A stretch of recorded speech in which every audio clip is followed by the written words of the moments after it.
Hi guys, welcome to the podcast. Today we have Louis here. Hello. So what are we talking about today? Yeah, so I think first of all, let's talk about what it is to be a high-performing student like me. Wow. I'm very... Anyways.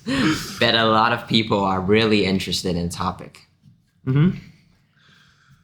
So what do you do in your daily life as a high-performance student? Do you study 24/7?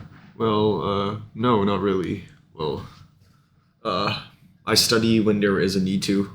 Basically, that means whenever there's a test or an exam coming, I just panic study for the whole day. But for the most part, in my, average day, then I do a little bit of studying, maybe like 1 hour or half an hour a day. But I don't, in a way, dedicate my entire life to it. Many actually treat studying as a numbers game. They put more hours in it, they get better grades. Do you agree with that? Definitely not. I think that, well, yes, the more amount of time that you invest into revising or learning things, then you will, to some extent, you will get a positive correlation of the amount of stuff that you're actually able to learn. But I think that a lot of it actually depends on how you study and how long you have been studying for. So say if you've been studying for the whole day, you haven't taken any breaks, or you haven't done anything to make it more easy for you, then for the most part, during the latter part of your studying, you probably won't be absorbing anything at all. You'll just be, reading the book or doing some exercises, but without actually learning anything at all. I think that, making studying enjoyable for you and doing it in small chunks is a lot more, is a much more meaningful use of your studying time. I see a lot of people complaining. I've studied for like 8 hours, 10 hours, and I'm still not hitting the grade I want. So what advice would you give them? Don't study for 8 hours or 10 hours all in one go. Do it through the course of several days so that your brain can actually process the information, or give yourself some regular breaks and do things that you actually enjoy in between or during the study to make it easier for you and to keep your brain active and interested in the things that you're actually studying. There are a lot of methods to keep yourself motivated during a study session, like the famous Pomodoro technique. Do you use it, or you have your own techniques? I don't really use that technique in a way. Most of the time sometimes I grab some snacks or listen to music, and it does make it more enjoyable in a way. So how long is your study session? Like how often do you take breaks in between? Usually an hour or so. Then I take some time off to do things that I want to do, and then I come back. Breaks are around 5 to 10 minutes. Usually, sometimes it's a toilet break, or sometimes I just go and grab something I want to eat, and then I walk around, try to freshen my brain, and then I move on. So a lot of people, when they are taking breaks in between studying, they tend to check their phones, and therefore they are kind of distracted and they somehow lost the motivation to continue studying. Then do you actually look at your phones during breaks, or it should be avoided? I try to avoid it as much as possible because, when you're receiving all this sort of stimulation or things from, say, social media on the phone, then you might start to lose sight of what you're actually trying to do, which is studying, right? So I think that avoiding your phone while taking a break is always the best for you. I think that doing something that's less related to your phone is Yeah. is better because On the topic of social media, do you think that social media is harmful? harmful.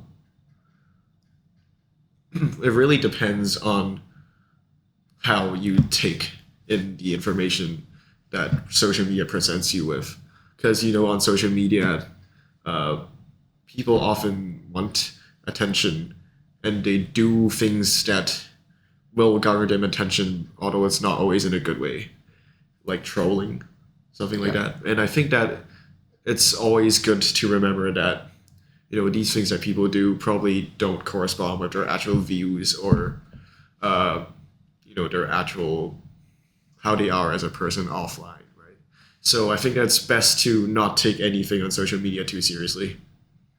So, an interesting question. Do you game? Yes, quite a lot actually. When I have any free time, or sometimes when I'm studying and I really don't want to study, then I just game while studying. Although that usually means that I don't end up learning anything at all from my studying. But yeah, sometimes. But I do try to limit it. Have you ever experienced addiction? Like, you try to study, but you simply can't because you just want to play games. Yes, a lot actually. During the pandemic, everyone had a lot of free time. Everyone basically was forced to spend their time at home. And so logically, the only natural conclusion I could come to was to play video games all day. And yeah, basically the more video games I played, the less I enjoyed the video games, but the less I also wanted to do other things because I was basically addicted to it.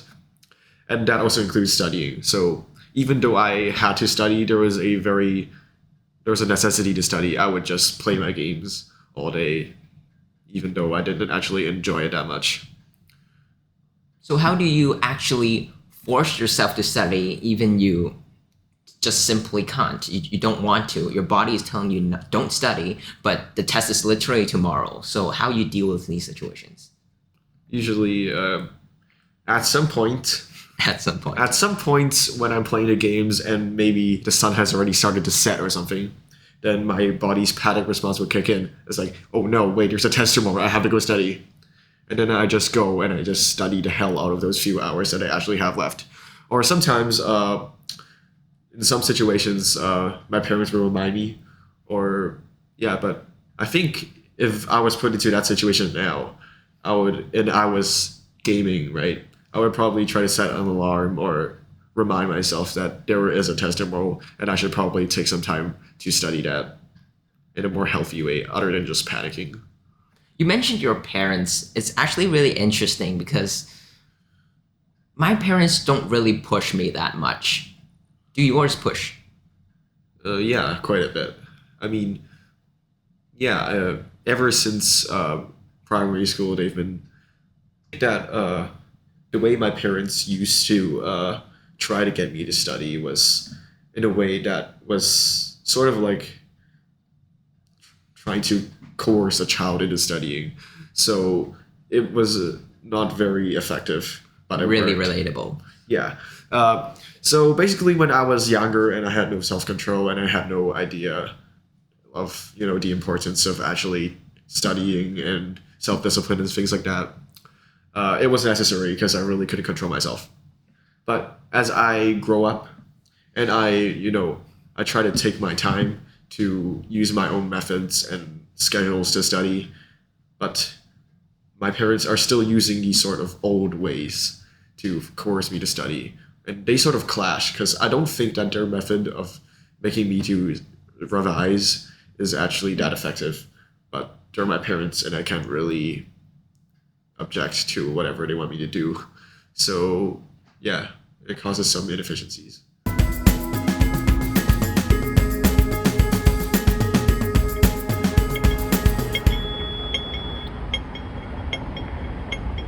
Do you hate a particular subject?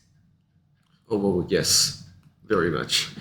Uh, yeah, I think it goes without saying that Chinese is my least favorite subject because in Chinese there's a lot of remembering, a lot Yeah. of things that may not make sense to you or you don't really care about, to be honest. But the subject forces you to remember these things for the sake of remembering a lot of the times, and it sort of takes the joy out of revising. It takes it away because yeah, you're just memorizing things for the sake of memorizing so you can get high marks. And I think that because things like Chinese reading comprehension, right? Yeah. When you read a piece of literature, your feelings, the thing you take away from it is very subjective. Every single person can have a different view on the same essay or something like that. But the marking scheme of these questions often force you to adhere to the markers or the person that set the papers, their line of thought. And in a lot of times it's very arbitrary. Like you really can't guess what they're doing, but their interpretation of the thing is the marking scheme and you have to stick by it. So I think that yeah, it's not really enjoyable because of this. So you don't really like the idea of marking schemes, right? Yeah, sort of. Because So um, there was a there's a funny story about like an author trying to do a paper, Chinese comprehension, on his own passage, and he actually he actually didn't score well because somehow the questions are so complicated, and the the questions in which they ask you to express your opinion on a certain paragraph or something, it is not your opinion, it's the setter's opinion. So, but some may argue that a marking scheme actually makes it more fair and easier for the marker to mark the paper, and it actually helps to distill a certain mindset in students so that they think the correct way. So what do you think about this? well, yes, I think that the reason why marking schemes even if exist in the first place is to make the paper easier to mark. Because if a marker has to go through every single interpretation that a student gives out case by case, then obviously it's going to take a lot of time, and different markers will have different opinions on the same interpretation. So in a way, a marking scheme is a way to standardize it, to make it easier for everyone to mark and for the students to know what they're supposed to actually answer. Though obviously the downside of this is that it takes away originality and sort of discourages people from coming up with their own interpretations of the same thing. Yeah. So after talking about the subject you don't like, let's talk about the subject you like. Which subject do you actually really love? Really love. To be honest, I don't really have a subject that I'm like obsessed about or crazy about. But I guess that science subjects are probably the subjects that I least dislike. Least dislike. Because yeah, I think that science subjects most of the time basically what they want you to do is to memorize some key concepts or some phenomena, and then when you actually go to the when you actually do the test, they don't ask you it outright. Like they try to put you in a situation, and then they ask you how the phenomena that you learned will actually influence that situation. And oftentimes you need a very clear flow of logic and thought to actually get what the marker wants you to write. So I think that it's a very, very good training of logical skills. Yeah, so let's be honest, most of us don't like to study, like any subject. And it's really important to find some joy in studying. So how do you find enjoyment in studying? Well, most of the time I don't take enjoyment in the studying itself, which is pretty normal. Uh, but I try to distract myself with some other things. Well, I wouldn't say distract, but like use other things to accompany the studying, like music. Because some music, it can distract you. It can try to pull you away from the studying mindset. But some music, they help you to concentrate, and they overall make the thing less unbearable. So I would think that it is a pretty good way to make it less harrowing. Final question. Do you think that the education you're receiving right now is preparing you for your career or your future? Do you think it's beneficial? Well, a lot of things in the real life, or things that you have to do in a workplace often don't coincide with the official curriculum that your local educational organization gives out, because those are just things that I don't know, like they're not really practical. They don't really teach you skills that you need to use or Yes. teach you how to act in certain situations. Although I guess some exceptions are like science subjects, because you actually have to know the certain principles or names or things like that.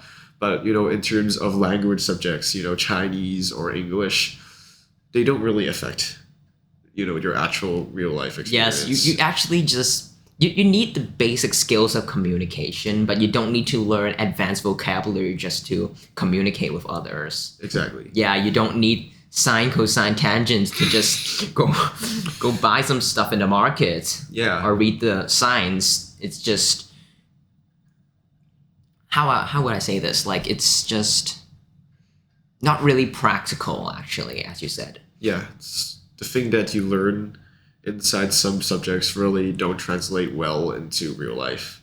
You don't really use them a lot, or they might just simply be too impractical to actually use. I think that, a lot of my learning process, my soft skills, communication, or problem solving, actually, dude, you can't learn them inside the classroom. You have to actively go out and seek opportunities to do things that can actually help you train these things. Yes. So thank you for your time. Okay. Right. Bye.